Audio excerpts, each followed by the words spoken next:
Welcome to the Trading Sliders Podcast. Here we go, episode number 25 of the Trading Sliders Podcast. How's everybody doing? I'm Bobby Puckett. With me in studio this week is Kurt the Flash Bennett. What's going on, Flash? How much, Bobby? How you doing? Doing good. If you listen every week, sounds like a broken record. Yeah. Working in the garage till midnight, 1, 2 o'clock in the morning. But I do got good news. I'm down to my final race car. Yeah. When this one's done, I'm done. Yeah. I'm like everybody else. I quit. Yeah. But no, I am looking forward to a few week break. Yeah. Honestly, I've been going nonstop since right before Thanksgiving. So that's what the last 12 weeks has consist of. Oh, yeah. Keeps you busy. Yeah, super busy. This week's show being brought to you by each and every week by Diesel Boys LLC. We want to thank Brandon Hooker and them at Diesel Boys for reaching out, becoming title sponsor of the show. And we also want to thank all of our sponsors, Kentucky Clutch and Performance and Walt at Speed Decals. Continuous support of the Trading Sliders Podcast, and we greatly appreciate it. Another cool story, Flash. Oh, yeah? Okay. So check this out. A truck backs in the driveway at the clutch shop, semi-truck. Yeah. I get in the forklift, I go out there, unload the truck. Guy gets out and goes, "Is this the Kentucky Clutch that sponsors the Trading Sliders Podcast?" I'm like, "Yeah, it is." He goes, "Well, that's cool." I said, "Where are you from?" He said, "Well, I live in Nashville, but I run the Bowling Green, Southern Kentucky area." I said, "Okay, cool." I said, "Well, I'm the Bobby Puckett on the Trading Sliders Podcast." He goes, "No way! Yeah. That's cool as hell, man. I listen to y'all every week." And I'm like, "Okay, I appreciate it." So I asked him, I said, "How'd you find out about us?" And he goes, "Well, this old boy from up in town retweeted one of y'all's shows." And I was like, "Really?" He's like, "Yep, I've been trying to find y'all on the Facebook." Yeah. So I gave him our Facebook page and everything. But yeah. We got some dude that didn't even know who he was. He's like, that's pretty cool. So that's what I told Chris. I said, "Hey, man, your sponsorship's got to go up, man, because we got people coming in here that knows where you're, knows you because of me. So this is the other way around." But next week's guest, Jordan Wever, the 2019-2022 UMP Indiana State Champion, the 2022 Bloomington Speedway and Brownstown Speedway track champion, and last year's Rookie of the Year in the Northern All-Star Late Models. Jordan Wever sits down and discuss leaving the late models, going back to mods, a decision in it. It's a pretty good interview because this here gives a good insight on why and how. So I think it's a pretty good interview. Oh, yeah. We got all kinds of news and notes, but before we do that, Flash, I want to play you something because you haven't heard this yet. Yeah. So I want to play you something, and then we'll get your comment afterwards. All right? All righty. The podcast is called Trading Sliders. It's available on YouTube, Spotify, and iHeart. And of course, they have a Facebook page. Thank you so much. Yeah, Trading Sliders. The guys are good. It's good. They know their stuff. It is, Zach, it's what you want in a podcast. There are obviously lots of different kinds of podcasts, but most of the time, what you just want is an expert. These guys know what they're bleeding. All right, Flash. That was Louis Verbeau on local sports talk radio, giving the Trading Sliders Podcast a shout out. Yeah. What about that? Yeah, that's pretty cool there. Yeah. Louis is a cool dude. I'd like to say a friend, but I'm not really. I don't really know him. Yeah. I do listen to sports talk radio, and Louis is he's a good dude. So we really appreciate that, guys. When we say word of mouth helps, that's kind of what we mean right there. Right.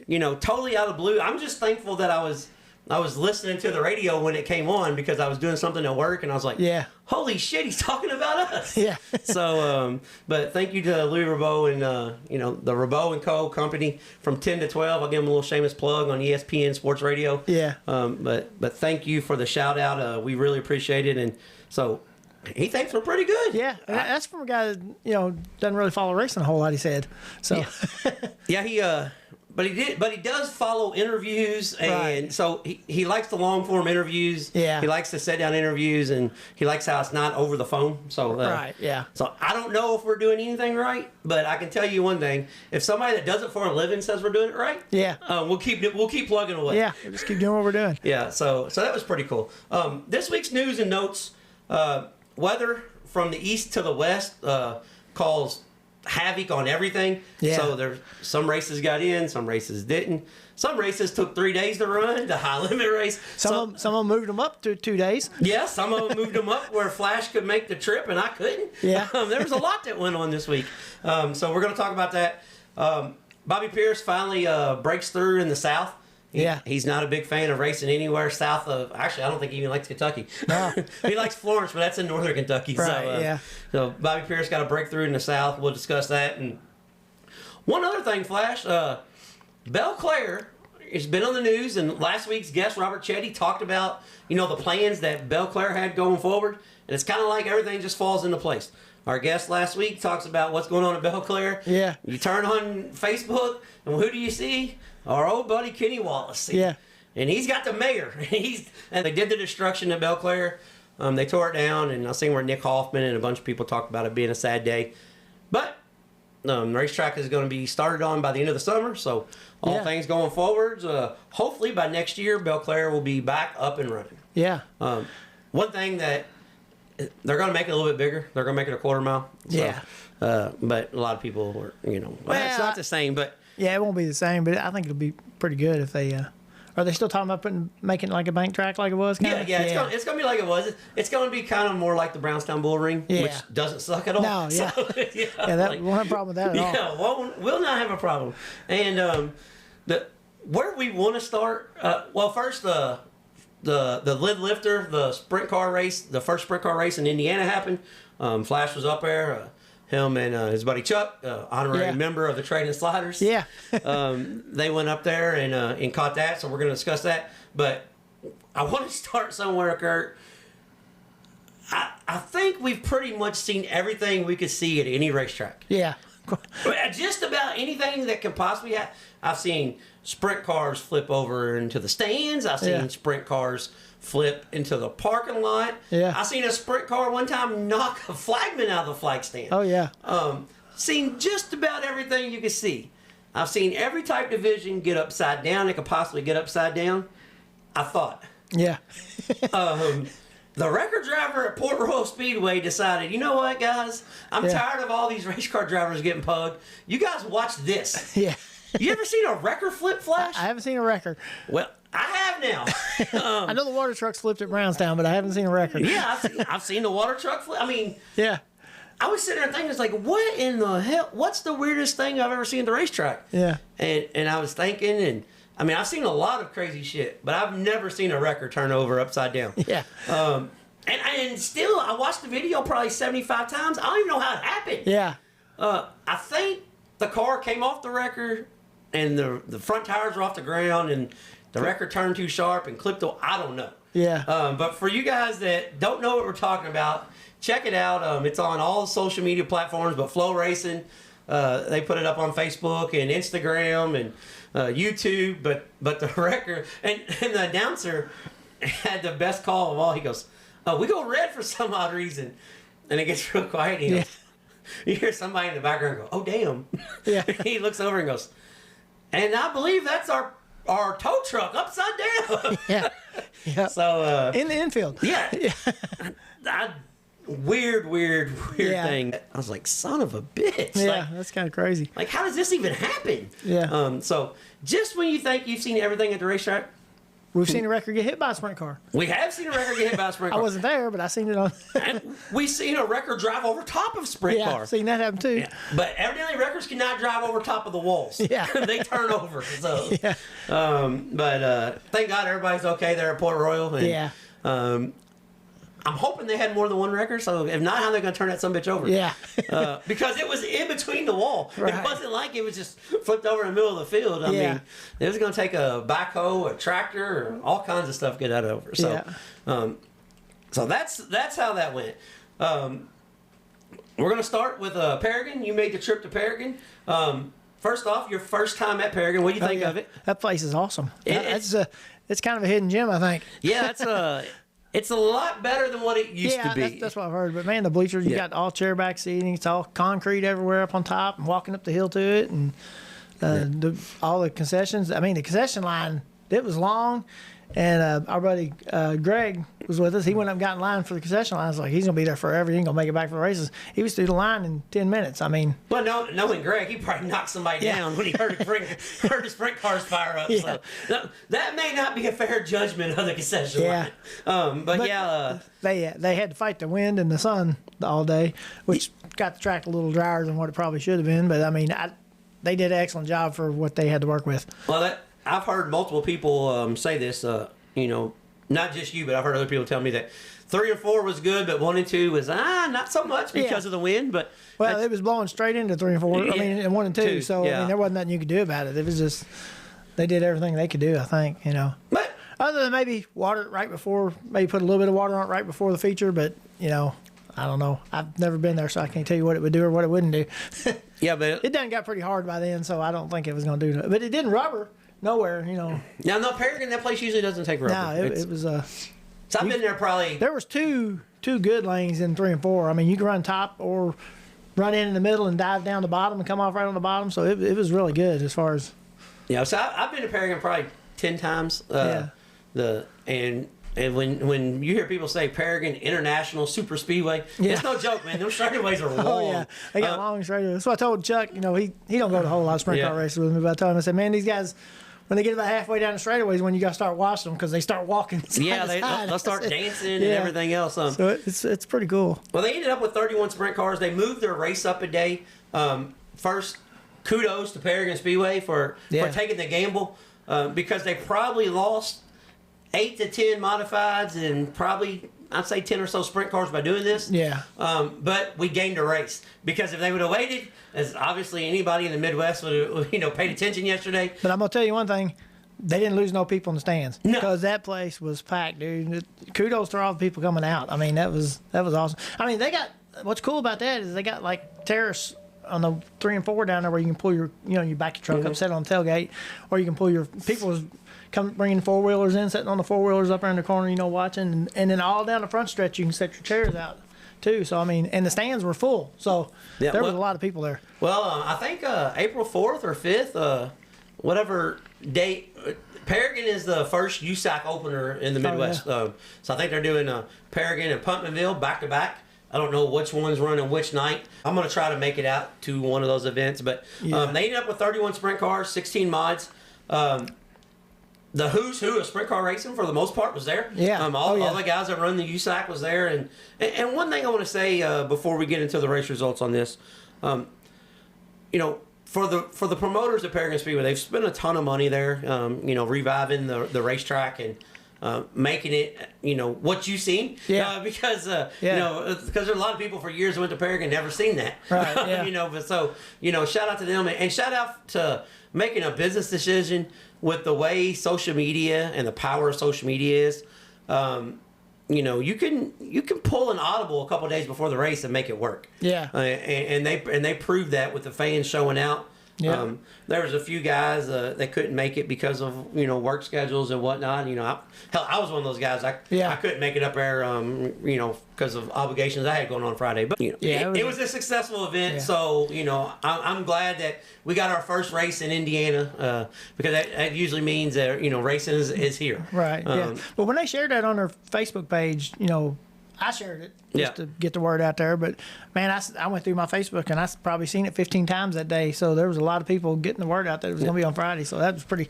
That's one of the positives that social media can do for you. Well, when we say word of mouth is the best advertisement, it really is. Yeah, it really is. Like if you're doing something I like, and I tell somebody, he tells his buddy, "Hey, Flash is doing a really good job."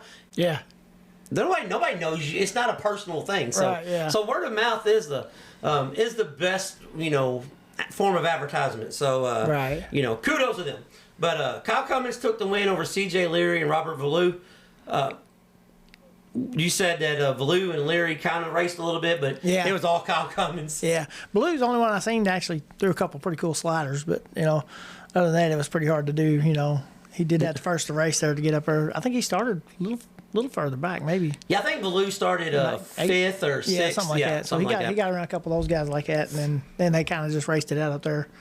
No. Well, them two raced it out. What's his name was pretty much gone. The whole time. Kyle Cummins was rolling.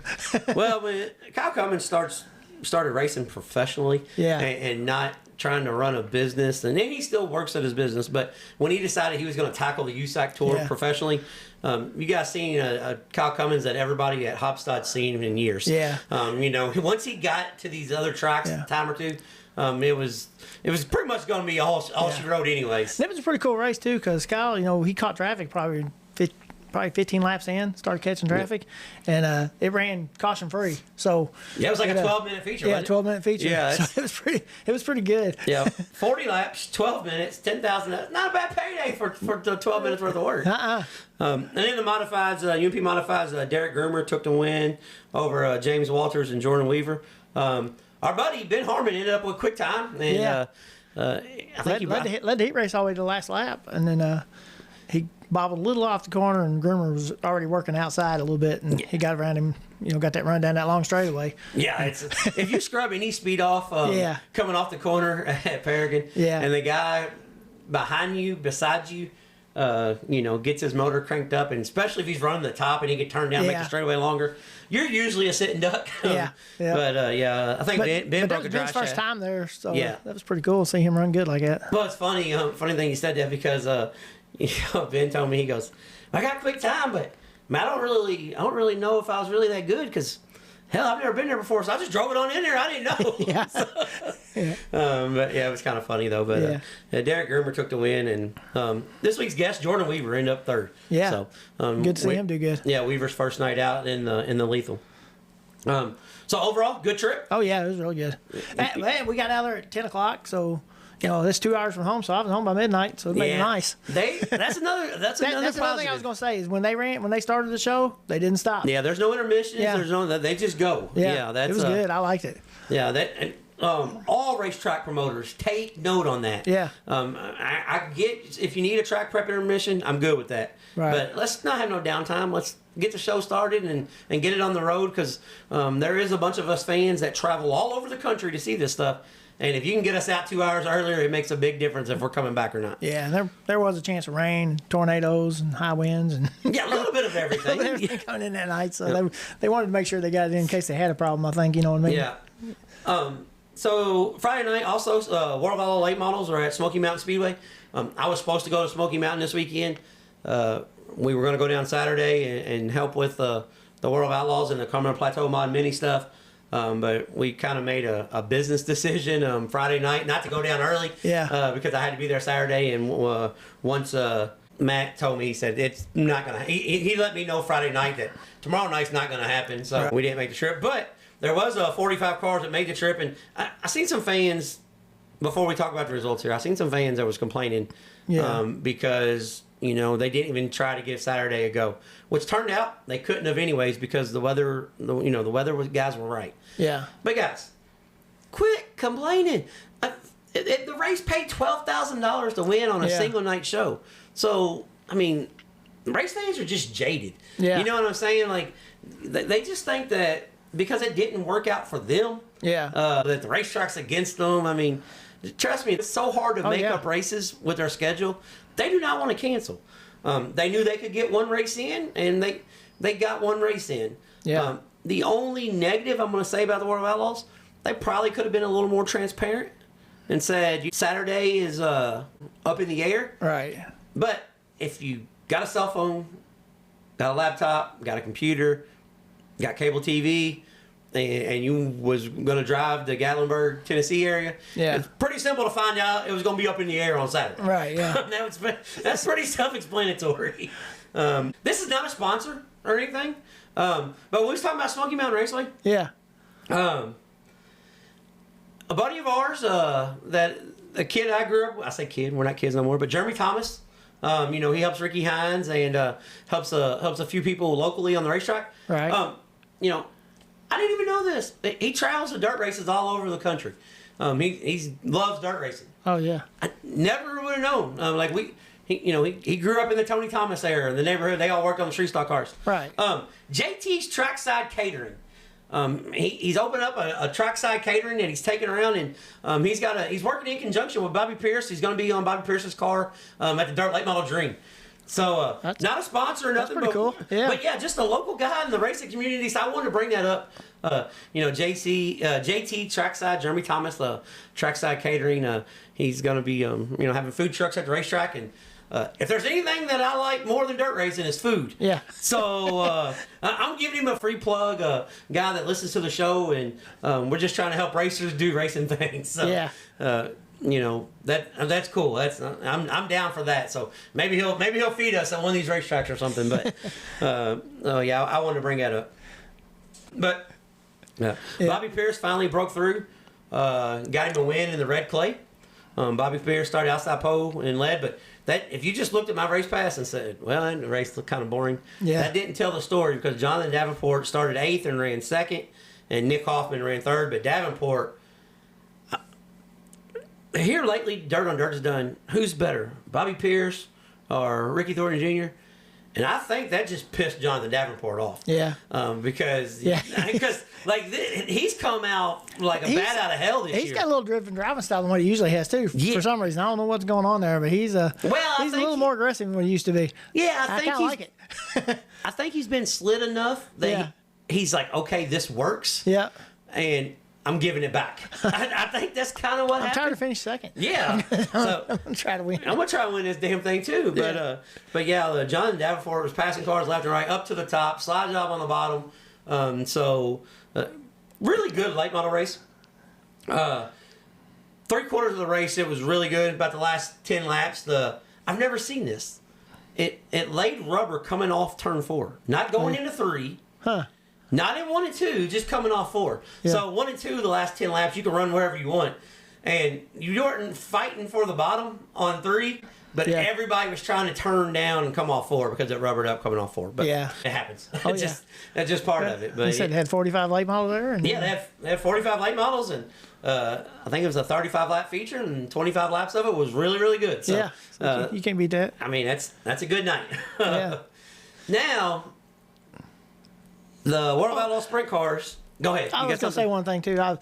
We was talking about the weather situation, and all that. It's just like I got up Saturday morning, and my plans, I was going to go to Highland, Illinois, because they had just 2,500 to win for the late models and 15 for the mods. And well, that was my plan B. Yeah, I was going to go there, too. And then I got up and started watching the weather, and then Bobby said his buddy let him know that Robert let us know that it ain't going to happen. So, I called Robert. I didn't have to make that 3.5-hour trip. So, well, last week's guest, Robert, dirt racing fan, part-time meteorologist. Yeah. I called Robert and said, hey, Robert, it looks like Highland's got a chance. I think I'm going to head that way because I've got rained out down in Smoky Mountain. He goes, I'm going to tell you what. Make a business decision and stay home and work in the garage. He said, because they're not getting that race in. About 30 minutes later, canceled. Yeah. So I was like, well, he was right. So, Robert told me, make a business decision because that's not going to happen. So, I was laughing. I came in and Tanya was really ready to go to the races. So Friday when I come in from the shop, she's got her bags packed and she's got everything on the couch. I'm like, what is this? She goes, well, I figured if we get rained out there tomorrow, we can go somewhere else. And I've already talked to Matt. I said, well, we're getting rained out there. She goes, well, I'm going to be ready for wherever we go. I'm like, okay. So I get up Saturday morning and she's like, where are we going? I'm like, shit, I don't know. I start looking and I said, so we're going to go to Highland. And I called Robert. I got in the Shire and then I called Robert. And then Robert was like, don't do it. So we just went and got some breakfast, and I come back and work in the garage for 18 hours. So that's how my Saturday went. Yeah. Much rather have been at the racetrack, that's for damn sure. So Kendall Speedway Park, right there in Texas, 39 Woo Sprint cars Friday night. Absolutely hate it for the race fans because the same wind that we were getting, it started out west. Yeah. And it dried this place out, and they tried to redo it for the feature. But it took rubber on lap 1. And they did a pretty extensive rework. But it took rubber on lap 1. And Hot Sauce Giovanni Selzy got the win over David Gravel. And the rubber was not a very good race at all. And sometimes that happens. Yeah. But kudos to the track crew. Because Saturday at Kendall Raceway Park, they're like, that ain't happening again, bro. Yeah. I don't know how much water they brought. But they used a bunch of it. This place was cowboy up, had chug hose. And it was a phenomenal race Saturday night. And Buddy Kofoid took the win on the top. And, Oh, yeah. Like, to me, it's so... I didn't get to see that one. Well, when people ask about, track prep or, yeah, I've been there, that place sucked, I'm not going back. Yeah. Well, this is night 1, night 2. 2 totally different racetracks. Yeah. So sometimes And how many times have we seen that? Yeah, I know, that's what I'm saying. Yeah. Like, it's like sometimes you just gotta throw it out now. If you go to the same place every week and the guy's stubborn and does the same thing, Yeah. I get that. But I mean, these guys are on national TV. Or I'll say national TV. They're on Yeah. Dirt Vision. Right. If you're a race fan, they're in your house. Yeah. So they don't want to suck. They don't No. want their racetrack to suck. But hats off to them. Like I said, Buddy Kofoid got the win. Hats off to Kendall Raceway Park track crew, because they could have just said, you know what, this place Yeah. is full. We got damn near 40 cars. Yeah. We're gonna collect our money and let it be. And, Right. and they didn't do that. They worked all night and got the track good. So our next race we're gonna talk about Friday and Saturday. We're gonna do this together. But this here is gonna be our slaughter of the week. So the USAC CRA is the Imperial Valley Raceway. Yeah. And did you catch Friday's night race when you I got didn't home? catch Friday nights, but I was gonna say, you know what that place looks like? Maybe just a little bit longer to me. What's that? It looks just like Bloomington Speedway. Well, it kind of races like because you're Bloomington. turning the whole time on Yeah. the racetrack. Friday night, so I got in about 1:30 in the morning Friday night from working on a car. Yeah. And I sat down and I get on Facebook. Or no, I think maybe it's Instagram, Facebook or something. And it said, features up next. So I turned on Flow. Yeah. And the feature was up next. And Flash, let me tell you this. The Cowboy Up style racetrack on the West Coast, Yeah. guys over here where we live would go absolutely crazy. This thing had holes in it the size of a car. Yeah. It has so much water on it that when they were done racing, they just turned the track over, didn't even water it that night for the next day. Ricky Lewis, driving like a madman. Like he's got something to prove. Running the top, running the bottom. Well, Brady Sharamonte gets by him with like 7 to go in traffic. It goes caution free. I'm talking like they go in turn 1, Flash. You gotta go back and watch this video. You can look underneath the whole car of every car in the field. Oh, yeah. And they run 30 laps caution free. Yeah.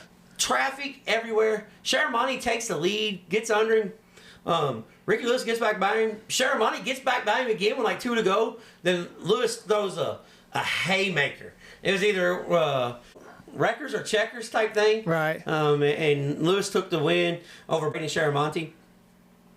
When the race is over, they interview Ricky Lewis, and he's like about half in tears.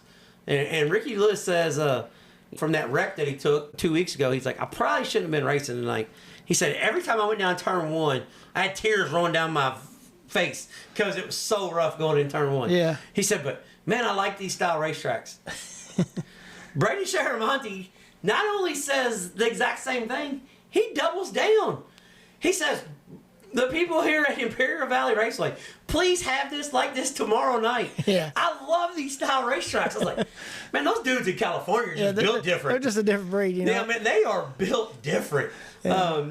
And I mean, we've been to a race here in our area that was nowhere near that bad, and Yeah. they canceled because of track conditions Yeah. midway through the night. Right. I mean, but when you say hats off though to the racetrack, they, both guys were like this. The track did what they could with all the water they had, and the next night, Saturday night, track was phenomenal. Oh, yeah. You ripped around the top. Totally different racetrack, just as good race, and different track. Same outcome. Ricky Lewis got the win over Brady Sharamonte. Yeah. So this week's slaughter of the week is Ricky Lewis. Former guest on the Trading Slaughters podcast.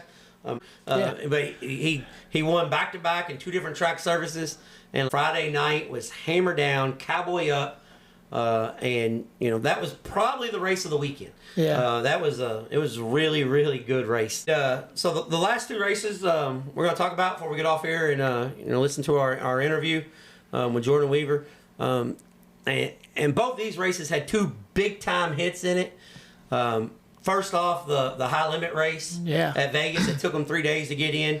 And, I mean, like, it hasn't rained in Vegas in like 10,444 days. And high limit gets rained out. Yeah. The night after, they get winded out.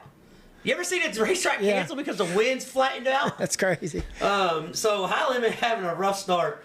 But Ty Gibbs took a nasty one at high limit. He did. At Vegas. I mean, it was one of those ones I kind of cringed. I was like, uh-oh. Well, Christopher Bell is going to be parked for the year because it was bad. But Ty Gibbs was okay. I want to take a approach on this before we talk about the race, though. Guys, I've seen a lot of hate towards Ty Gibbs. Spoiled kid. This is what you get. He doesn't deserve to be on these tracks. This is what happens when you don't have experience. That last one, I can kind of see a point. If you don't have experience in a sprint car, you probably don't need to run a half-mile track first. Right. But guys, he's tested. Chad Boat is not going to put him in a bad situation. If Chad Boat didn't think that Ty Gibbs could do it, he wouldn't have done it. Yeah. Newsflash, there's guys that are professionally doing it for years that have wrecks just like that every weekend. Yeah, every single weekend. Sprint cars are dangerous.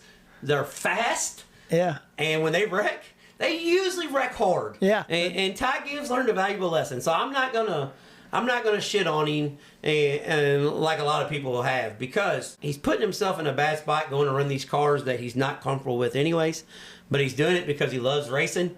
So if the villain you see on TV you got a problem with, I'm just gonna say this in a politically correct way. I had lunch with that group, with Chad Boat and Ty Gibbs and a bunch of those guys. The kid you see on TV is not the kid that's away from the racetrack.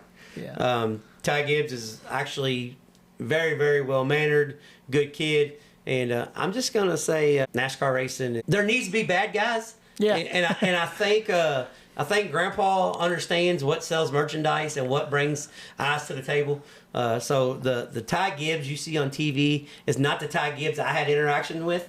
The kid I had interaction with was playing a Game Boy with headphones on, just chilling. Yeah. I'm just glad Ty Gibbs is okay, and hopefully this doesn't put a hinder on letting those guys run. on letting those guys run, because Christopher Bell needs to be in dirt cars every weekend.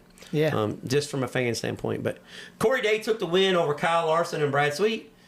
Red flag comes out with 5 laps to go. I'm pretty sure Darren Pittman would have been happy if it came out with 7 to go. Yeah. Because Darren Pittman was checked out in the Craig 69K car. But, as they say, it was good till it wasn't. Yeah. But Corey Day hasn't been in a sprint car in, 4 months. Been off in the NASCAR world doing some NASCAR stuff, and just comes back to us. Hey guys, I'm just gonna go ahead and win. Yeah. So do what I do. Yeah. So Kyle Larson, Corey Day, those dudes are elite talents. Yeah. When Kyle Larson tries to get you a job, that's saying something. It says all you need to know. Yeah. Let's get this guy out of this sprint car. So I don't want to race this dude every week. Kyle Larson's like, we're going to get Corey Day a ride and sign with Joe Gibbs because he won't let you race dirt. That's right. but no, Corey Day took the win. Actually, I'm going to go on record for saying this, because I've never been a real big fan of Vegas. Las Vegas Motor Speedway, it's always...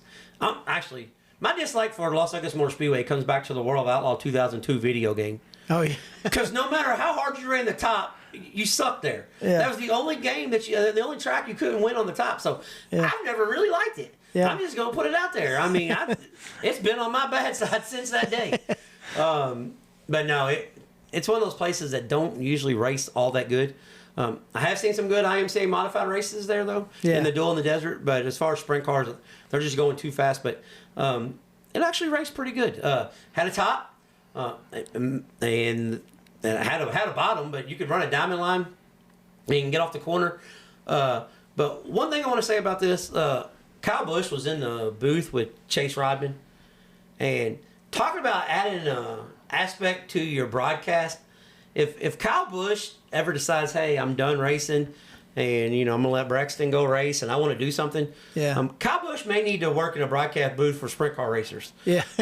He did phenomenal. I mean, he did really good, and with him being in micro sprints and running wing cars versus non-wing, he was talking about how if you get the car tight under the red flag, you can get up over the cushion, and he gave a driver's aspect from a guy that had no clue about these cars 10 years ago. Right. Yeah. I was really impressed with Kyle Busch.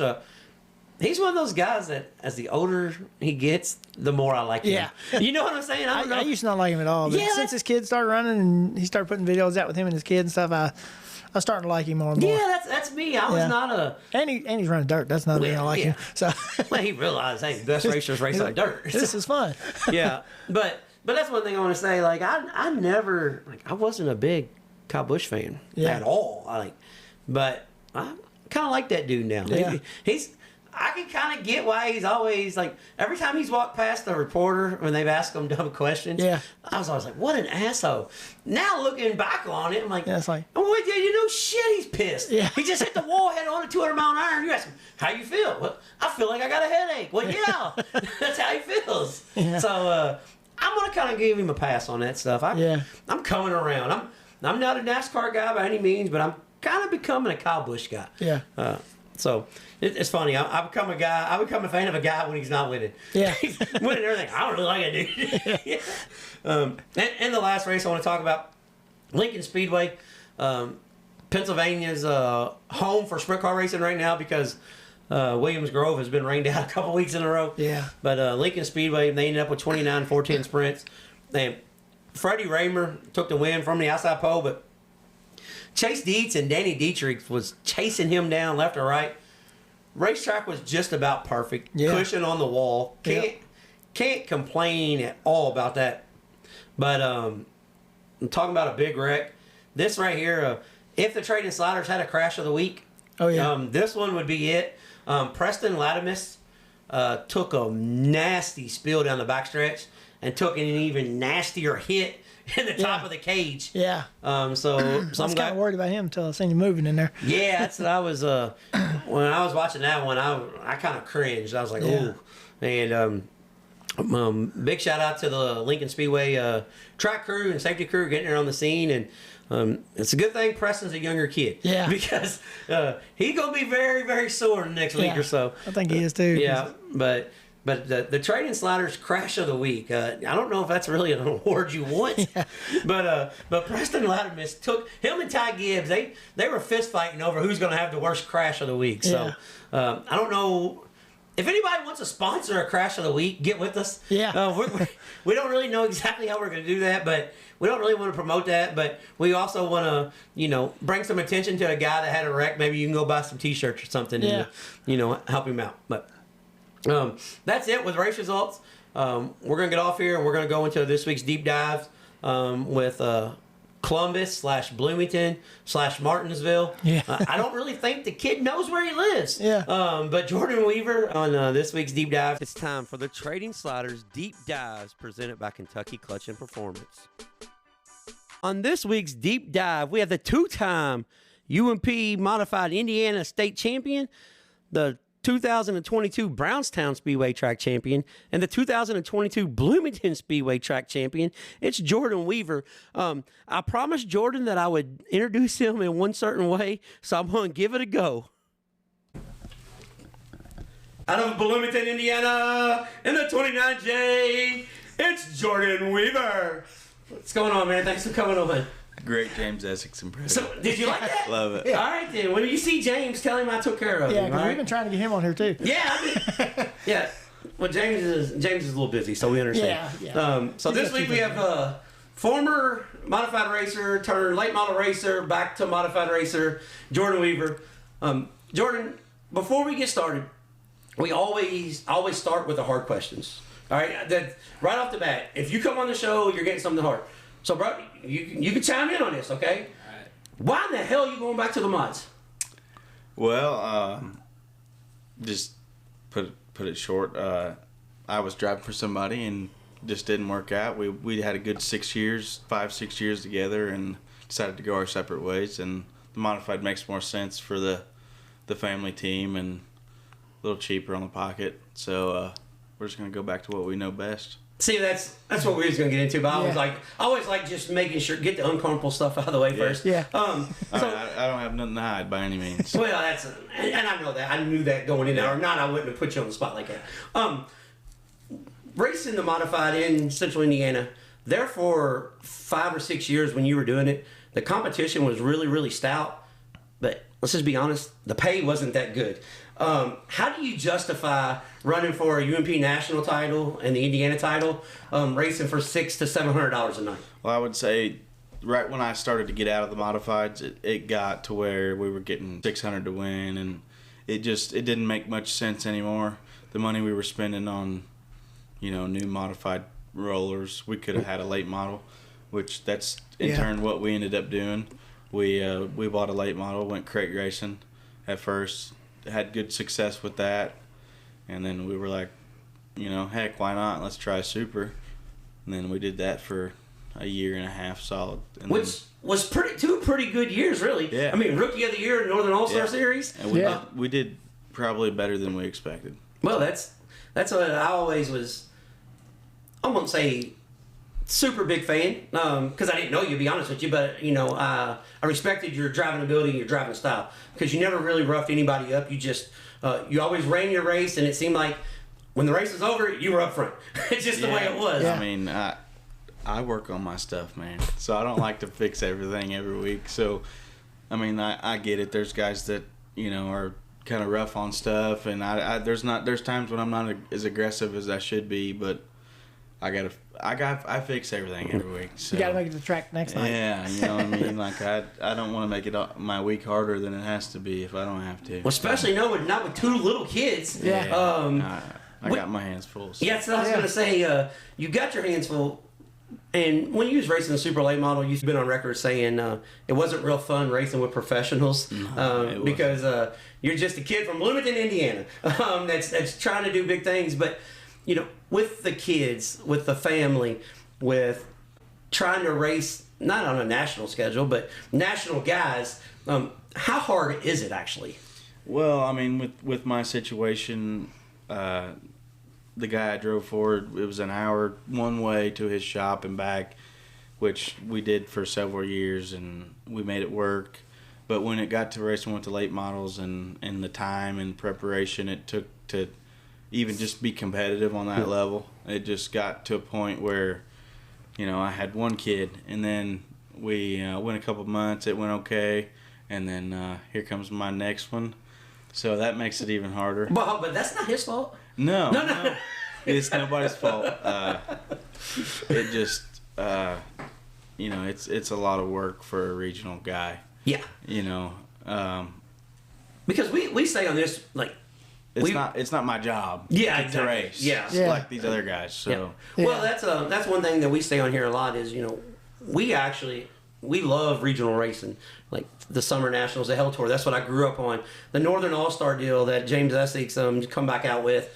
When I was your age, that's what we had. We didn't have super late models it seems like in Indiana and Kentucky, you've got a 10,000 to win late model race every other week. You had that twice a year. I'm not talking down on that by any means. That's a great thing. We Yeah. have good super late model races, good pay.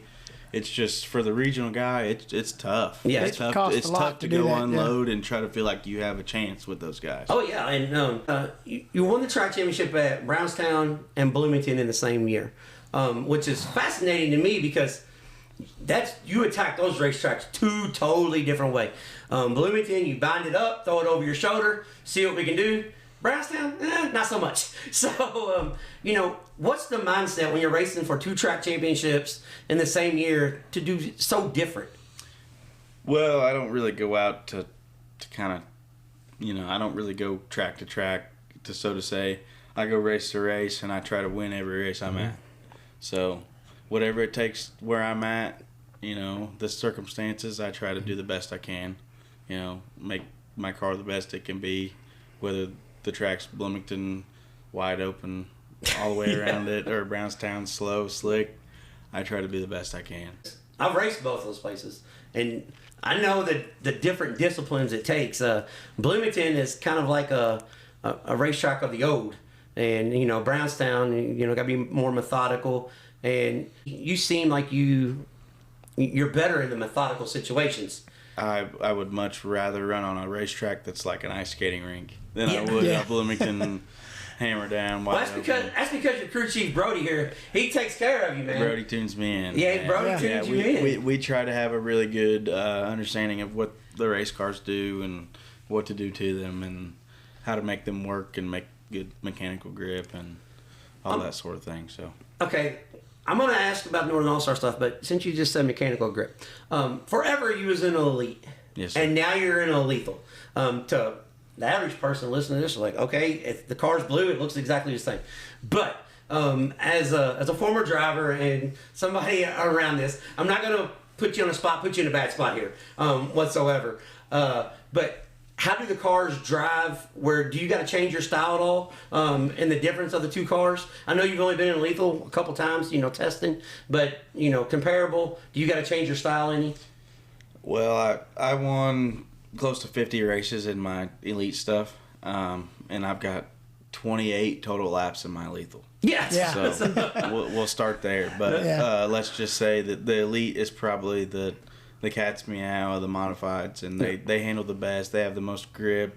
They seem to do the best on most track conditions, and everybody knows that. Well, but the one thing I enjoyed about getting the lethal car was learning something different, working with someone different. And David Strimmy has been great to me, getting me pointed in the right direction. And I will say that the 28 laps I do have in it, the last weekend at Florence, we ran 20. Yeah. So at practice, and well, let me put it this way: if the car go around Florence, you'll be fine anywhere you want to go. I'm just gonna say out of the box, I don't know how I could have got around the track any faster. Yeah.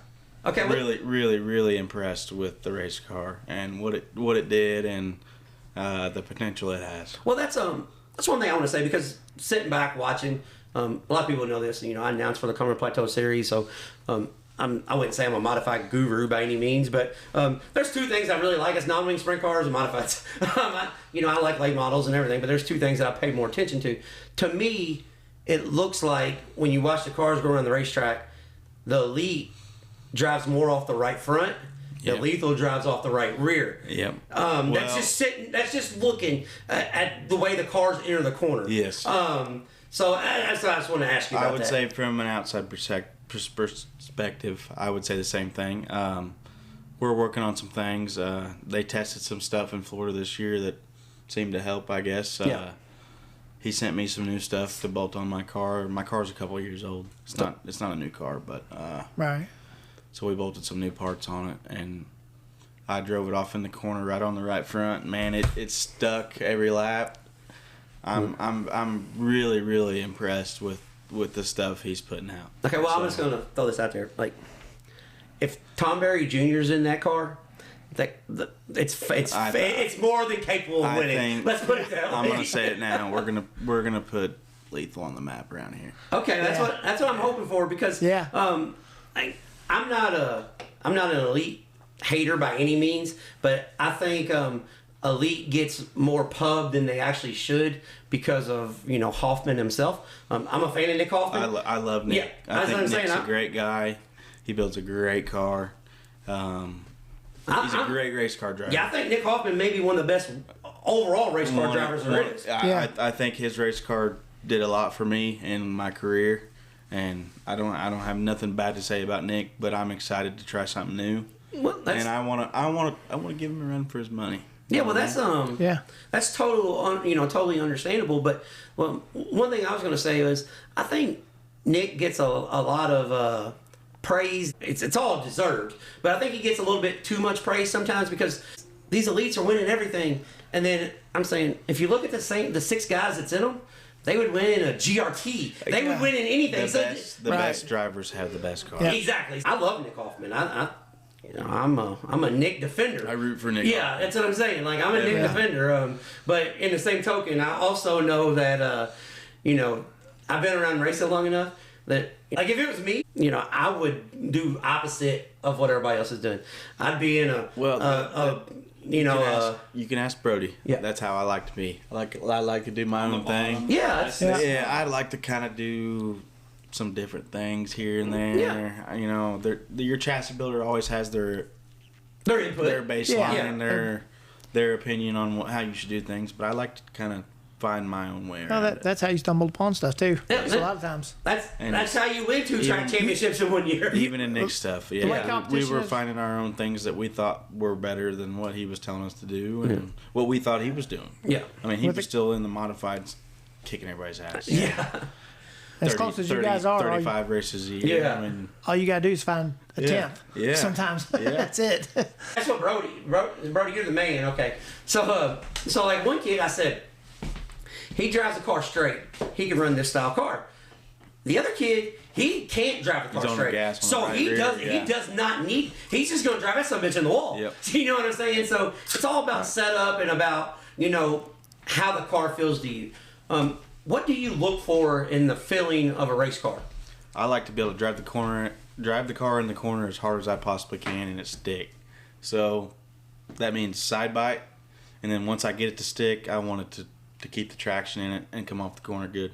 So I focus on corner speed, getting through the center of the corner and off the corner to the flag stand. No, that's a good answer. That's the best. Yeah. That's the best way to describe getting around a racetrack. Yeah, that's the especially for running in the slick. Yes, sir. You know what I'm saying? Like that's a Don O'Neill answer at Brownstown. What that is. You can ask a lot of people I know. There's races I've ran where I just run it through the corner as hard as I can get until I get to 4 or 2.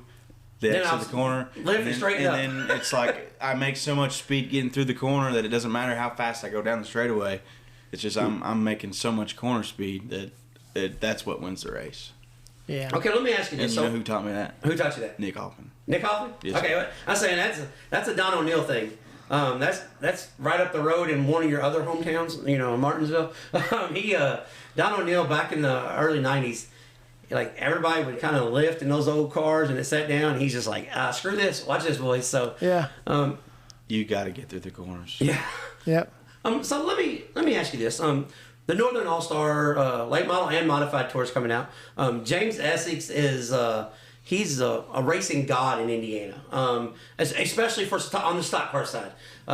But one thing that I really appreciate about James is he threw you mod guys a bone, and the pay is good.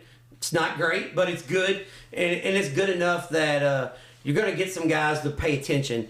So are you going to run the Northern All Star Tour? Absolutely. Okay. That's our plan.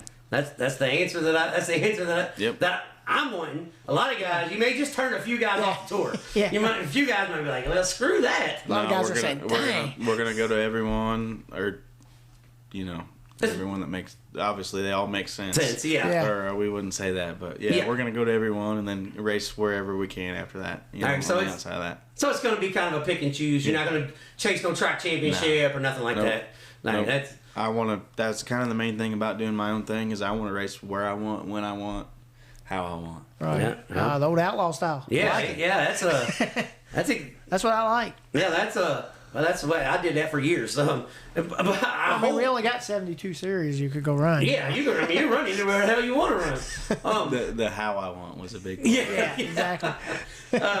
Okay, so let me ask you this. I know the 2 track championships and the Indiana state title that you won twice. The UMP state title is that is a major accomplishment. But to me, as a guy that follows this, a top 10 in national points is way tougher. Not that what you did was bad, you know what I'm saying? But running top 10 with all the guys in Illinois, how tough is it in Indiana to compete with those guys because of the car count bonuses? Well, I mean, that was back when you had your Mike Harrisons and your Nick Hoffmans and your Mike McKinneys and your Michael Longs and all that. You know what I mean? Yeah. Some of those guys have moved up, and I'm not saying it's easier now, but that was back when you still had a couple more guys in the mix, and I felt really accomplished just being in the top 10. Yeah, That was a huge accomplishment. Well, that's what I'm saying, because here in, Pumpkinville and Circle City, they get decent car counts where you can gain points. But they're not Farmer City or Fairbury. You're not getting the bonus points. No. So if a guy that lives in Central Indiana, where it's pretty much the race capital of the world, in all types, how much do you have to run in Illinois if you're running for a national title? I would say nowadays, to win a national title, you almost have to follow the Summer Nationals Tour.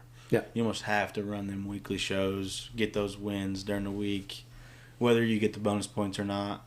You almost have to get 20-plus wins. Yeah. Yeah. So it's hard to do that just staying in your state. I would say as many races as you can run and go out there and try to win them, that's your best bet. So what's your plan this year? How many races are you got scheduled in? You got penciled in? Well, I would like to run 30 to 40 if I could. Yeah, well, that's Yeah. pretty, Yeah, that sounds doable. Yeah, And that's I doable. would like to at least Yeah. at least my goal at the end of the year is if I can finish top 10 in the nation again, that'd be cool. That would be cool. And that's a good thing about Northern All Stars. They're UMP sanctioned and UMP points. So when you said the main reason why you're doing this because you want to race when you want, where you want, and how you want. Yes, sir. I know you drove for the Bumgardners and phenomenal car owners. I'll say this before you I get have to nothing bad to say about them. Yeah, We'll start there. They gave you anything and everything you needed Yes, to sir. succeed. But how much pressure is it on you or off you going to run your own deal? Well, that's a hard question to answer. I did that for so long; it was kind of all I knew. So the pressure kind of went away at one point, and then once we got back to the late model stuff, I felt like the pressure all of a sudden all swarmed up on me, came back, and then it got hard again, and then it's hard to explain. But driving for somebody, you have a pressure on you that you feel like you have to fulfill. Well, and not that I'm picking a side, but coming from their standpoint, when they're spending all the money, Yeah, all the exactly. time, all the effort, they yeah. want their car to perform. Exactly. So, that's understandable. I mean, Yes, and I you can ask anybody I know. I would go out and worry about running my stuff too hard because I didn't want to tear stuff up and spend more money than I had to of other people. It's other people's money I'm spending. Yeah. So it's like there's times where I caught myself being easy on stuff just because I didn't want to spend other people's money more than I had to. Yeah. You know what I mean? Yeah, I know exactly. It's what you mean. just it's a hard battle, and when it gets to the super late model game, there's nights where I sat here at home and wherever I was, and I added it up, and it cost us $2,000, $3,000 to just leave the shop. Yeah. You know what I mean, on a weekend.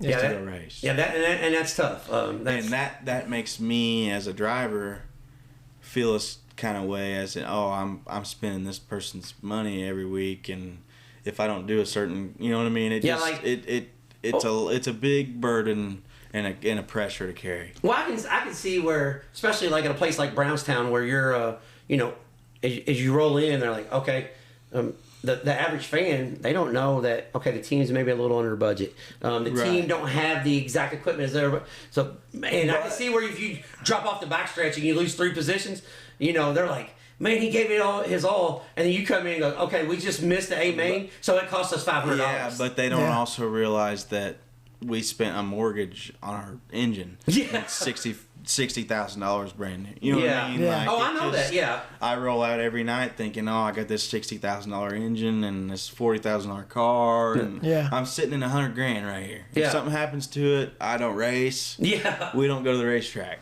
Yeah. And that's just it's a thought in the back of your head that I don't like to have. And Yeah. I love super late model racing, but it's just you have to have deep pockets to do it and do it right. Yeah, well, I mean, Do it without worrying. Yeah, well, to do it half-ass, you got to spend a ton of money. Do it right, it's a whole nother level. I cannot race a late model without worrying about something.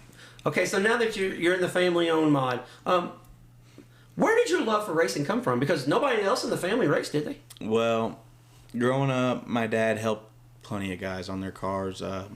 Roddy Harris before he died. Shelby Miles, which my mom, she's with now. She's got 2 kids with. So he helps me quite a bit. He races the late models and stuff, and I grew up going to the races with him. My Aunt Jamie dated Devin Gilpin for close to 5-10 years. So hold on, just stop right there. Yeah. You don't got to say no more. Only thing I'm going to ask is, why the hell don't you have more yellow on your race car? I mean, well, I like my neon yellow. okay. Let's say, because you're naming everybody that's got the old Masterbuilt yellow colors. Bobby's been telling us all night he likes to do his own thing. I love it. You can ask anybody. I love yellow, but it's got to be neon, like a work shirt yellow. Yeah, that's because you're packing your lunch and you're going to work. Yeah. So, okay, well then it makes a lot of sense when you say Devin Gilpin and Shelby Miles. I understand why you learned about Bloomington Speedway and Brownstown Speedway. Racing is all I ever know. It's just I grew up going to the racetrack on the weekend, and knowing those 2 people helped. I went on several weekend-long race trips with both of those guys. So, Yeah. Whether they knew it or not, I was learning a lot. Yeah, well, that's a lot of times when you're at the racetrack, if you just keep your mouth shut and your ears open and your eyes open, you can learn a lot more than you ever planned on at any seminar. Yeah. You know that. I didn't know I was learning as much as I did, but I learned a lot. A lot of times you learn when you're not even trying to learn. As we're going forwards, and you concentrate on the Northern All-Star title this year, and you're going to do pick and choose, is there anything like bucket list races where you're like, hey, the last 7 years I've done this. Is there any place where you're like, I'm going there, like I'm going to Fairbury, or I'm going? Is there any place that you know that you're going to go, or is it just we're just going to see how the season goes? Top of the list, I'm going to go to the Prairie Dare Classic. Okay. All right. Yeah. That's the top of my list. Fairbury, throw it over shoulder that night. Any big paying modified race is at the top of my list. Okay. There you go. If it doesn't coincide with the Northern All-Star stuff. Okay, well, I'll send you the Cumberland Plateau schedule, because we have a slew of big paying modified races. I've heard good things about that. I talked to the guys Joe Cahobe is going to drive for, and they said they're going to follow that series. So every race pays good enough that if you just have a decent run, and then it pays back good. Mm-hmm. I think the minimum pays is $200 to start. Some of them is $450. Right. So I mean, some of them you got to win a feature until you get the start money. So we'll talk about that off air. One thing I want to ask: do you have any regrets about the late model? Is there anything where you're just like, I wish I would have done this? Not. I mean, I don't want to say I have any regrets. As a kid, you want to drive. At least me, I want to drive race cars and do it for a living like all these other guys. And I want to say I hoped to possibly get a phone call someday from somebody to say let's go race and let's do it full time. That was kind of my end goal. I never made it. It could still be up. I'm not saying that's not a possibility, but I hope to go out and set the world on fire in the late model, and I didn't do that, so to speak. But maybe that's just my expectations being too high. Well, you wouldn't know if you didn't try either, though. So, Yeah, I think we did really well. Yeah, you're with what we had, and the resources we had, and the people we had helping us, and I think we did the best we could. Yeah, and we did really well at it, and I don't have anything. I mean, you. No I don't have any negative thing to say about it. We did great, and I enjoyed every bit of it. Yeah. No. I just as a kid, you want to drive. It's not the ending. It's not the ending you want. Yeah, it's not the ending you wanted. But I have 2 kids now. I have a family, and I have some more important things in life than just driving race cars. So, the modified stuff means it makes more sense. I can take my kids to my shop and just let them run around, and I'm not an hour away from home, and just it doesn't cost us $2 or $3 grand to leave the shop every week. It just makes more sense for us. Yeah. Okay, so you said it's a family-owned car. Is everybody in the family chipping in? We're going to make this happen? I mean, obviously, you still got to worry about what it costs versus what I tear up, what I'm going to get back. So is that adding any added pressure at all, or is it just I'm so relieved I can do what I want? I'll just figure it out. Well, I've been grateful to have a lot of support and help. Actually, I traded a truck for the car, so that I got really lucky with getting the car in my possession. I had it sitting there. I was just gonna play with it when I had the chance. You know, that was my plan. Still drive the late model full time, and if we got rained out one night or something, I was gonna go hop in the modified and go have fun. That was my plan.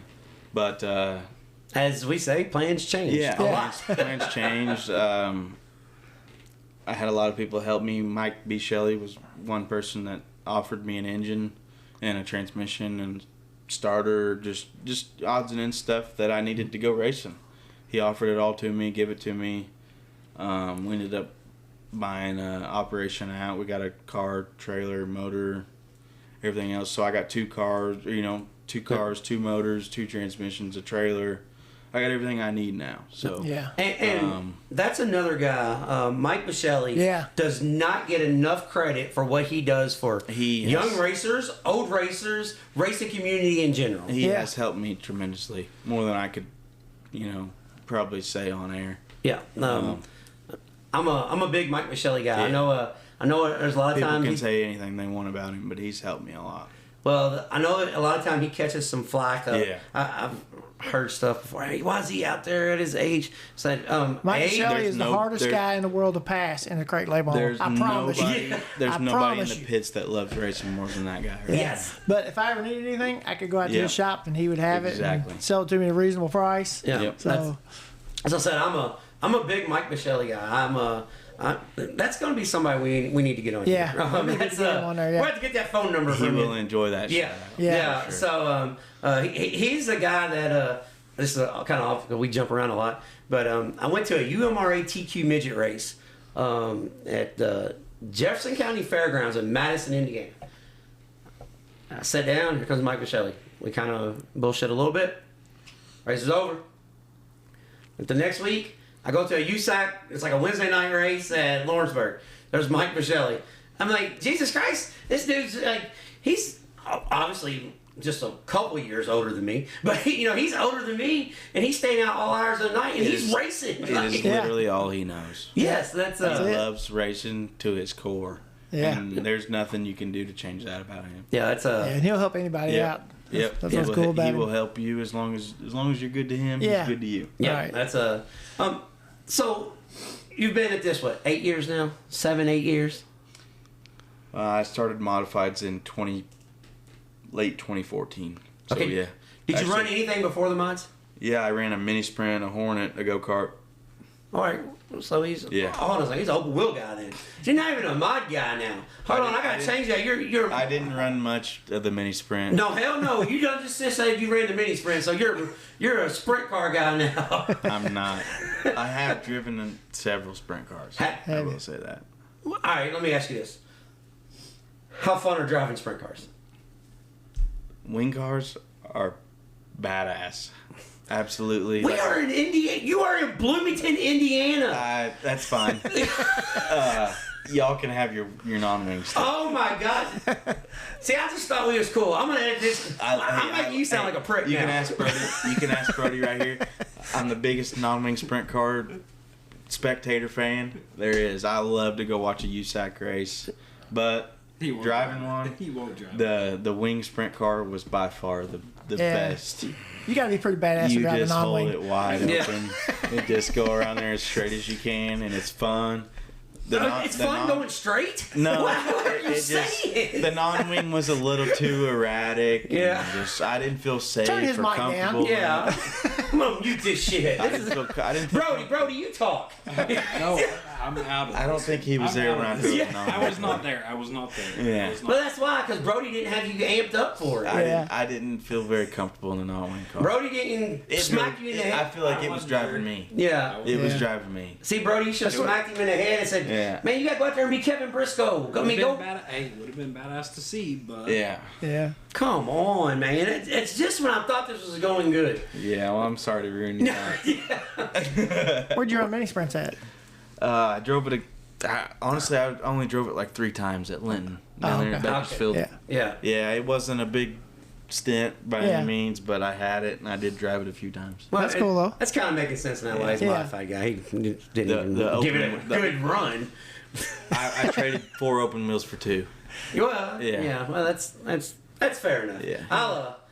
I'll quit giving you shit on that. I just don't understand how you actually live 4 minutes from Bloomington Speedway and say, I like wing sprint cars. I drove. But Steve Kinzer is. I drove two wing 305 sprint cars at Bloomington Speedway on a practice day, and then I drove a 410 non-wing at Paragon.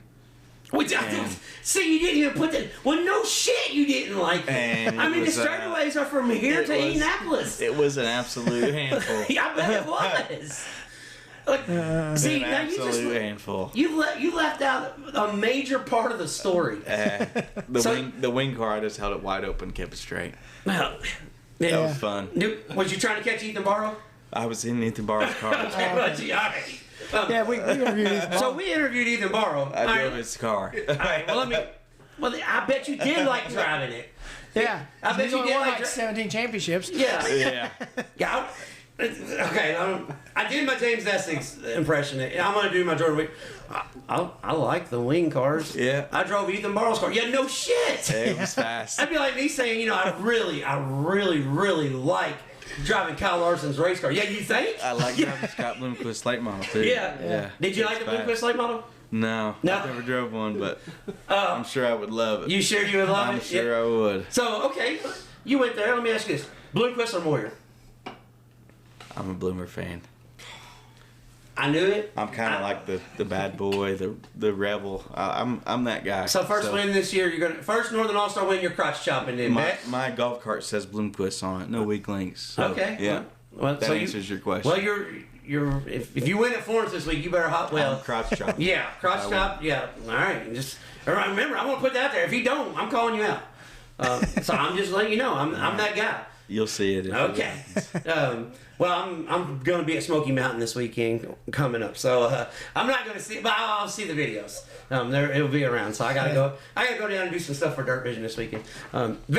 The very professional me, that's kind of the way. There's nothing bad about that. Yeah, I'm so professional, so I may only get one shot at it, but it will be there, so it will be live for everybody to see. So there's a good chance people at Dirt Vision are hoping for rain Saturday. Yeah. By the time we do that, where do you think modified racing is going? Well, I think if you had asked me that 2 years ago, I would have said downhill, nowhere. Might as well sell your modifieds. But now, I think everybody's realizing that it's a good class, for the weekly racer and the guy that, maybe they do want to spend a little bit of money on a race car, but they don't want to spend late model money. I think it's coming back. I think you're going to see more modified races around us that pay more money, that just generate more people. You know what I mean? Yeah. Okay, let me ask you this before I elaborate on that. What do you think the format should be for modifieds? As in, like, The race format for the night. hot lap qualify, heats, and feature. Okay. Yeah. All right, so now this is where I'm going to come in and be just a tad bit different. Because we've been all over the country. I've been to 328 racetracks. I've seen every form of modified you can see. From US MTS to Sport Mod, clamped up, 3-link B Mod. I've seen everything you can see. I love modified racing. I really do. But I think the UMP / open modifieds are in a really tough spot right now. And I don't want to, shit on engine builders and shit on Hoosier. I don't want to shit on Hoosier or American Racer. None of that. Because everybody, it's a business. Everybody needs to be a part of it. My opinion could be coming from racing late models. Yeah, no. And then it's cheaper and it might make more sense for me. And Well, I'm not trying to change your mind on maybe it. that influences my answer a little Well, bit. I'm not trying to change your mind on it, but I'm just saying the modified division right now is a really tough sell for a guy at the local racer. Because if you're going to go all new, it's a real tough sell. But if you're a guy that's just saying, hey, you know, I like to get into the sport, the crate late model makes more financial sense because you're not buying new tires every week. You're not, you know, there's a lot of different stuff to it. But I love modified racing. I absolutely love it. But I could argue that easy about the tires. Yeah. You can get 3-4 weeks if everybody's on it. There's nights in my crate I would unload on a new set of 3s and run them all night the week next. You know what I mean? So crates, I don't know. I would argue that you use less tires in a crate for sure. Yeah. You use less tires. Absolutely. Yeah. I think modifieds are too hooked up. This is a guy that used to race modifieds that's been around. I think they're too hooked up. I don't know if it's a spec shock we need or a really hard tire with no sidewall, like the American racers at the USMTS, USRA run. Because just last week alone, against the toughest field in the country, Rodney Sanders passed 18 cars. Mm-hmm. And that's because they're on a hard tire with no grip. Do you think the mods have too much grip from a guy that's done it? Or what do you think the answer is? I think we either need to be on 4 hockey puck tires, like you said, 4 hard tires, or they need to get rid of the bump stop spring rubber rule, where no bump stops, no spring rubbers. So that changes your spring rates, your shock valvings, everything that the setup of the race car has. You know what I mean? Oh, no, I know exactly what you mean. Change the whole race car. Yeah, that's what I'm getting at, because there's 2 major things there. That's your 2 options to me. Well, because here's the main thing: the cost of modified engines. Like if you let's just say Mullins or whoever you want to call, you call and get an engine, $45,000. That just is what it is. Well, guess what? If you have no traction, you get a $20,000 engine. So now the car's cut in half and we're racing for the same money. So that's where I'm not going to say crates, like, you know, crates in the modified, 604 crates in the mod is the end all be all. But if you look at IMCA, they have no problem at all. But it's got to be policed. Put us on 460s and see how we race. Yeah, you know what I mean? Yeah, I know exactly what you mean. Yeah, that's what. And if everybody goes 0.4 of a second slower, if everybody's that slow, nobody's ever going to know the difference. They're never going to notice it from the stands. Rink. Yeah. So that's and it'll take away the big motors and the fancy suspension stuff. You know what I mean? That's where I'm at, because, you know, to the average fan, a modified is a modified. It looks like a modified. But there's a lot, like, I'm a big fan of what the USMTS and USRA are doing. You know, there's a head rule. And I like the head rule. Yeah, there's a head rule. So they give you the big spoiler so you can run it as hard as you want, but they put you on hard tires. So I mean, I kind of like that route. I like the big spoiler hard tire. Yeah, I like that rule. So, you know, I love modified racing, but I hope UMP does. They've already let it get out of control, but I hope they kind of rein it back just a little bit. Well, UMP is focusing on the wrong things, I think. Like taking away grooving tires and making sure our sail panels don't have too much bow in them, and just they focus on the wrong things. I think if they would just narrow down a few things solid, they could make the racing a lot better. Well, here's the thing, I kind of like the no grooving tire. Give us a droop rule. Yeah, well, give us a droop rule. I'm getting there. I kind of like the no grooving tires because you can, if the early in the night that grooving tires just cost you more money, because early in the night you can cut your tire all up for qualifying and then just not use that. So it takes 3 tires for the night. So you need a cut up 30, a decent 30, and then a 60 for the night. Yep. So you just added $250 to the night. So I'm okay with taking away 3 hours of your time cutting all them tires. So I do kind of wish that they would, you know, if you got takeoffs and you want to run on the front, you can let the grooves run on the front. It's no big deal. I think groove front should be a must. Yeah, we should be able to groove our front tires. Yeah, because it helps steer it helps the car steer. It doesn't add traction, but it'll take away from crashes. So let's just put it that way. So the format that you just mentioned. I also am not opposed to the qualify feature format. You like that? I love it. Do you? I love it. But see, I was against that forever. And then when I started going to announce for this touring series, we qualify, lock in the top 6 in the dash, and then run 2 B mains, and then you just race. I like that. You're not really inverting, you're just drawing for your starting position. To kind of mix it up a little bit. See, I'm a fan. See, Brody! Oh my God. God! All right, before Brody knocked shit off the table and screwed the whole podcast up. Good job, Brody. Before he did all that, as we were saying, and in the middle, see, Brody, you said Brody looks out for you, okay? Yeah. And what he does, because he just seen that look in your eye, he's like, my driver's got to piss. So Brody knocks stuff off the table, and Jordan goes, hey, can I go piss real quick? So that's where we're picking back up, Brody, all right? And I'm leaving it in there just for you. I'm going to tag you on Facebook and this shit. Brody, at the X minute mark, screwed up his driver's podcast. So he's starting a new year off fresh, and crew chief is already making bad decisions. That's how it works. Yeah. He runs everything for me. But as we was, and what you're not even going to believe, Brody says he don't even want to qualify no more. He just wants to pill draw That's not what and then start the feature. He didn't say That's exactly what Brody said. Brody said he likes pill draw. He said he's tired of doing tires all the time. Yeah. Brody knows said this better. some bitch got me grinding tires. Just pill draw and race. He knows better than that. Yeah. That's not what I said. No, but honestly, I think you guys should go IMCA pill draw, run your heat. How you finish your heat, you just run your feature. That's not a bad idea. Yeah. No, I'm not against that either. I'm not real big on the passing point stuff. No. Because if somebody screws up at the start of the race and he gets penalized, the whole road didn't pass that cat. So I just say let's just pill draw and do it old school style.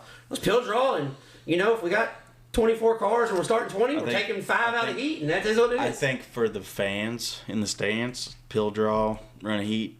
Yeah, I think that's the best way to do it. Yeah. But for the drivers, I think qualify, line up, run a feature. That'd be the best way to do it. They would hate the drivers way would be we happy. used to do it. Yeah, they wouldn't like the way we did it. All Flash. the drivers would be happy. You're not burning up extra tires and fuel and I'm okay with that. for If your you- local race. You know what I mean? Yeah, well, Just I'm your okay with local that. shows. But if that's the case, let's qualify, and the fast qualifier rolls 2 dice. Yeah. The minimum he can invert is 2. Yeah, let's the make it maximum up to interesting. 12. Yeah, that's and fine. You know what I'm saying? Yeah. Like let's do something like that, because that's cool. because a lot of people forget the reason why we do this is because of the fans. Yep. And Yeah. they don't want to see the same guys start on the pole. Yep. Every week, Exactly. especially if the guys That's what running I'm the saying. same The track. racers Yeah. would rather just qualify. If you're fastest, you're going to start on the pole. Yeah.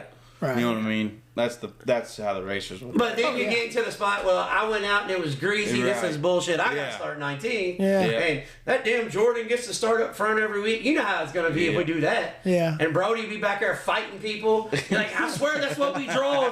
I mean, because Brody's a pretty good sized guy. So if you want to throw a slider that doesn't quite clear, I think Brody's got you. He's got back. your you back have to deal when with you get in. Brody. Yeah, it's and he's got a shirt that says hillbilly on it. Yeah. So Brody is a tough dude. Yeah, Brody's and he's got shit kickers on. He's got boots on. So that's We'll keep this off the record. no bullshit. It's on the record. At the 3 minute on and the record. 17-minute mark, it is on the record. Everything's open book here, Brody. That's just the way we are. But in all seriousness, though, we really appreciate you coming on. And I know, as a young kid, the whole racing, the serious racing, not that what you're doing now is not serious, but the serious racing and stuff weighed on you and your family. And I'm glad you're actually taking time and you're just going to do it your way.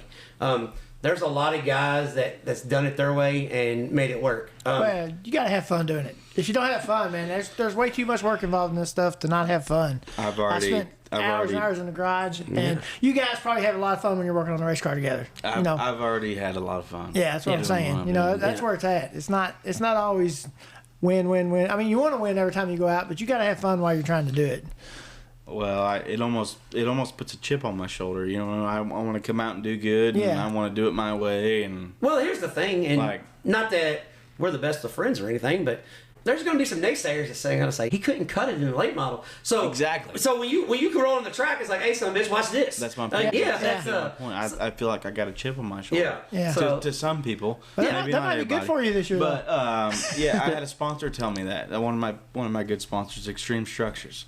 He said, "I feel like you have a chip on your shoulder," and I said, I never thought of it that way, but Yeah. maybe that's the case. And he said, "I feel like you have, you feel like you have something to prove to everybody, and you feel like you should do good, and maybe you didn't do as well in the other cars you thought you should, or people thought you should, or whatever." that's just well, I part mean, of you it. was going case up may against be. guys with $6 million budgets I mean, too, it's so just- that's a lot different. Whether or not I thought we did good, I think we did great. Yeah. But I definitely do feel like I got a chip on my shoulder. Well, Yeah. I'm just going to put it to you this way.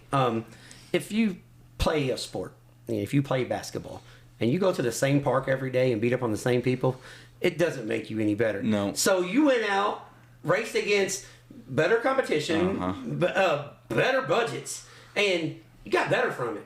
It has a possibility because you're racing free. I know a race car twice as good as I did before. Yeah. And Right. if that says anything, I was winning 15 races a year before. So Not let's really see- knowing what you're doing. Just Let's see what I do now, knowing Yeah. twice as much as I do. Okay, before we get off here, I know there's people along the way, who do you want to thank to help you get to this point and going forwards? Because there's a lot of people behind the scenes that puts all this together. There's a lot of Brodies that moral support, but there's also guys who financially and make this go around. So who do you want to thank for helping you get up and down the road and chase this dream this crazy life that we call dirt racing? Well, there's like you said, there's several Brodies, but there's only one Brody.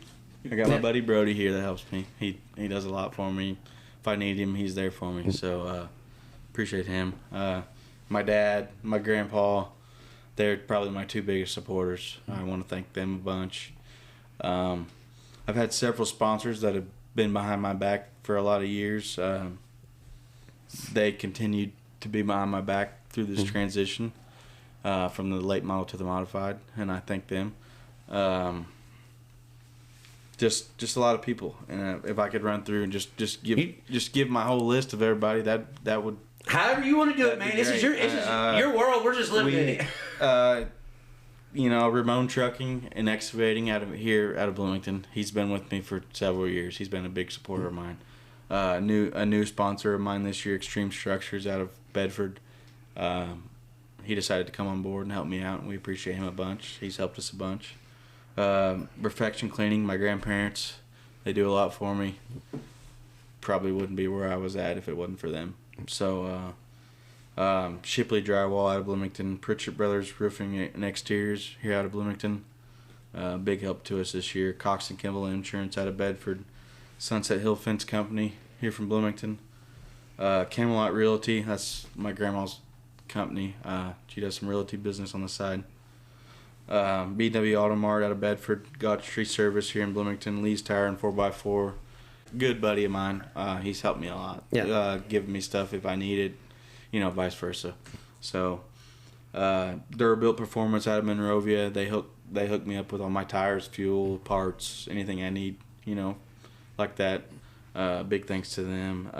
JCE Fuel Systems builds my carburetors, transmissions, helps me out with anything there I need. Black Belt Racing, helmet blowers, body washers, wheel covers, shock packers. I mean, anything you need plastic, Yeah. hit him up for it. Slicker Graphics, probably the best wraps in the whole country, if you ask me. Great work, great guy to work with. Dirt Defender wheel covers, Earnhardt Technologies Group, builds a lot of good suspension parts for the cars. Anything you need, call him. Penske Shock's been a big help this year for us. Advanced Auto Parts, like I said, Mike B. Shelley, been a big help to us this year. If I need something, he's got it and he helps me out. So thanks to him. Lethal Chassis, David Stremme, just that's a long list of good people to have behind you, and I definitely can't thank any of them enough. For sure. It was, especially in a transition stage. You know what I'm saying? Like it's hard to land on your feet, but it's also it makes it a little easier. There was times where during this transition phase, I worried of whether I would have support or not, and I'm tremendously overwhelmed with the people that have helped us. So. Yeah. Well, there you go, guys. I want to do James one more time. Yes, sir. And as we're getting off here, out of Bloomington, Indiana, because I love how he says Indiana. Out of Bloomington, Indiana, it's the 2-time UMP Indiana champion, the 1-time Brownstown Speedway track champion, and the 1-time Bloomington Speedway champion, Jordan Wever. Yes, sir. Thank you for coming on, man. Good job, man. Thank you. That was Jordan Wever on this week's Deep Dive.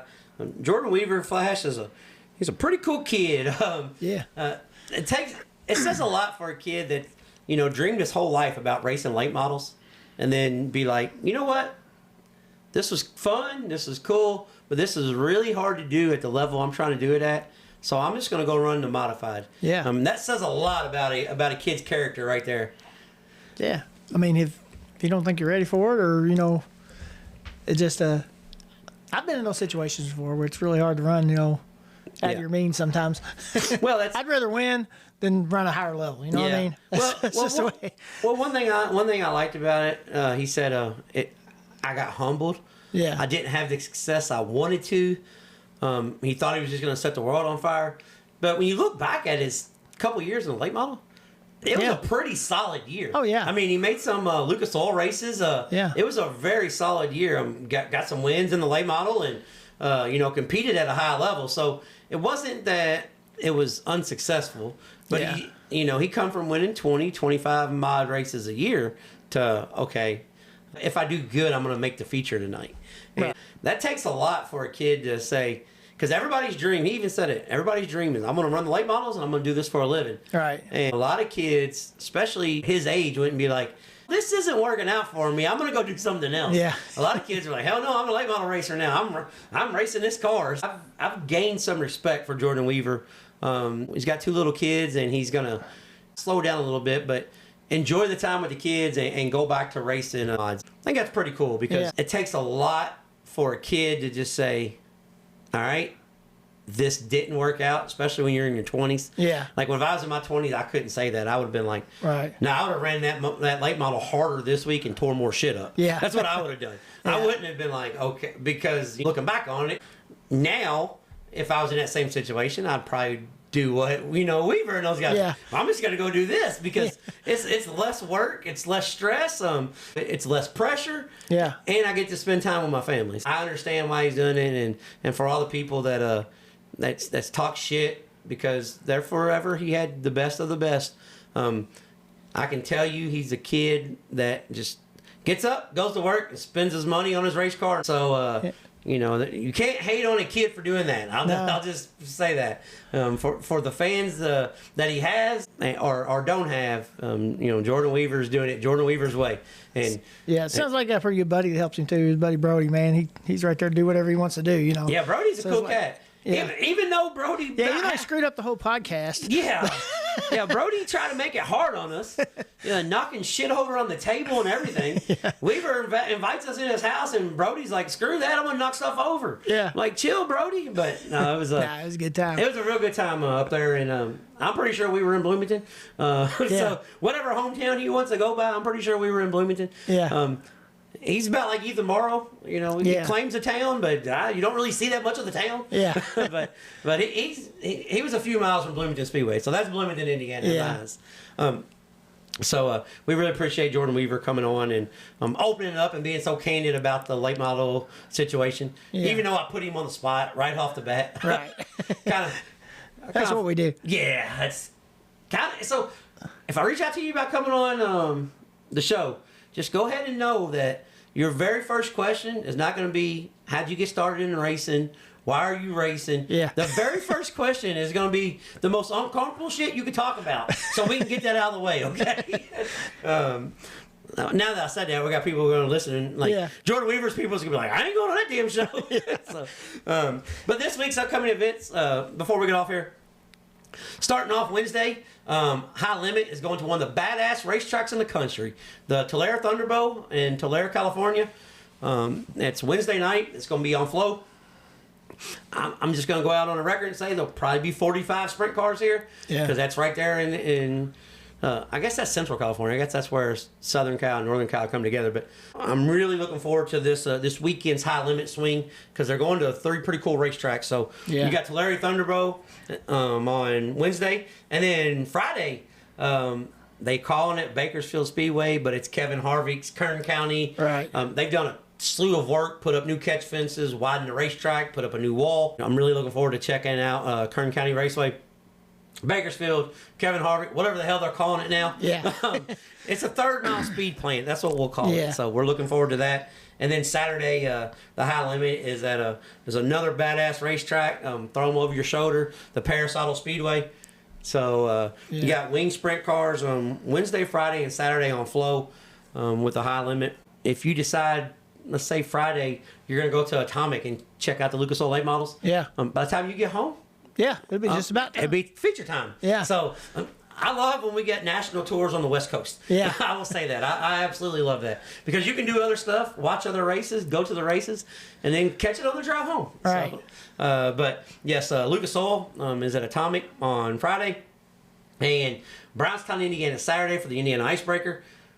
Please, the weather. Yeah, I don't care how cold it is, but can we stay dry for the rest of this week so we can get to Brownstown and Yeah. catch a race this weekend?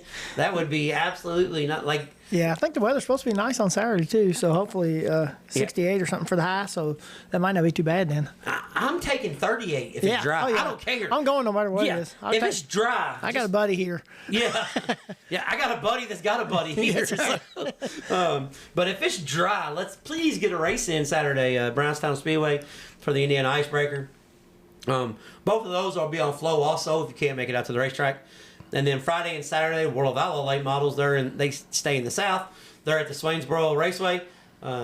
We just talked about Swainsboro a couple weeks ago. I think this has a chance to be a sneaky good event at Swainsboro. Because it races like a Midwestern racetrack. Right. So Bobby Pierce may want to go back and watch the Hunt the Front tape from last week or 2 weeks ago, and because you'll be able to run the top there, Bobby. So just gonna let you know that Ethan Dotson and Ashton Winger, those dudes are already gonna be up there. Yeah. So you'll have to race around them. They've already got a plan probably. Yeah, so that will be on Dirt Vision this week. And one event I want to talk about, the XR Dominator, $100,000 to win, modified One Nation Under Mod event. Barry Braun and them are putting it on. It's Lena Highbanks. $100,000 to win, $2,000 to start for the open modifieds. I'm expecting a huge car count. I've seen where Kyle Strickler, there's a bunch of guys going out there. I think Tyler Nicely's going out there. There's Chase Holland's going to go out there. There's a bunch of cars that are leaving our area and heading to the Selena Highbanks. One cool thing about Selena though, Flash, that I'm kind of looking forward to this XR event. One really neat thing is Selena looks like Brownstown on steroids. Oh yeah. Yeah, it's I don't think I've ever seen it. You've never seen it? Okay, it's I have to look it up. yeah, you have to look it up. Selena, it races a lot like Beatrice. Oh, okay. Yeah, but it doesn't have a wall. I mean, it looks like Brownstown. Yeah. It looks like a oversized Brownstown. Yeah. But it's a really neat place. I think the mods will race really good there. So I'm kind of looking forward to that. You can check that out on XR. Our buddy Will Greenwell will be on the call. Yeah. So That's pretty cool. Check that out on XR, and we got a local guy that's going to announce the races there for the Selena Highbanks. So that's pretty cool. Kind of looking forward to that. And our final event of the weekend, World of Outlaw Sprint Cars, are at Cotton Bowl Raceway in Texas. This is another racetrack about like last week's Flash. When it's right, it's really good.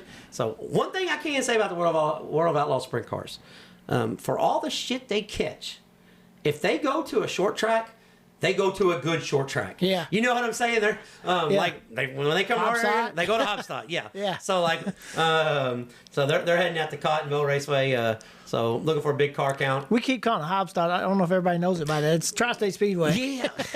But that's just what we do, though. Well, that's funny that you say that. Yeah. Because when Chris Harmon started racing dirt, Yeah.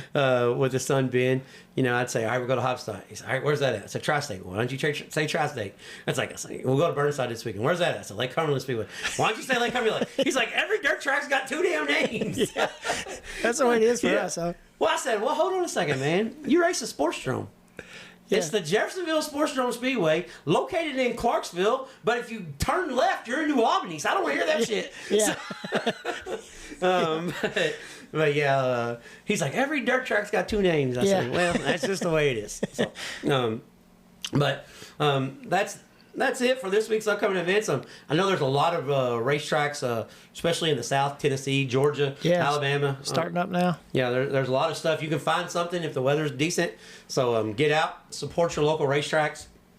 And like I said, we want to say thank you to Brandon Hooker and Diesel Boys LLC for coming on.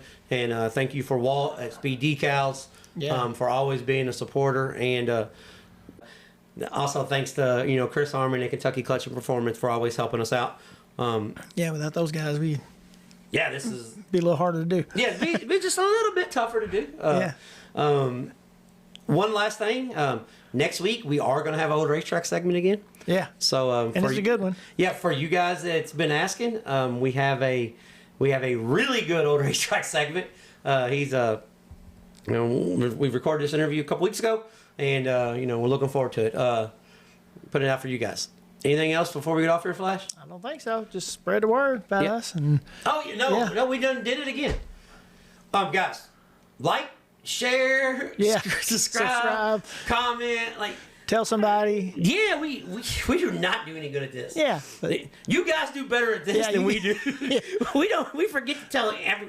Luckily, we have people out there that do it for us without us having to tell them every week. But that's because if not, we'd really be screwed.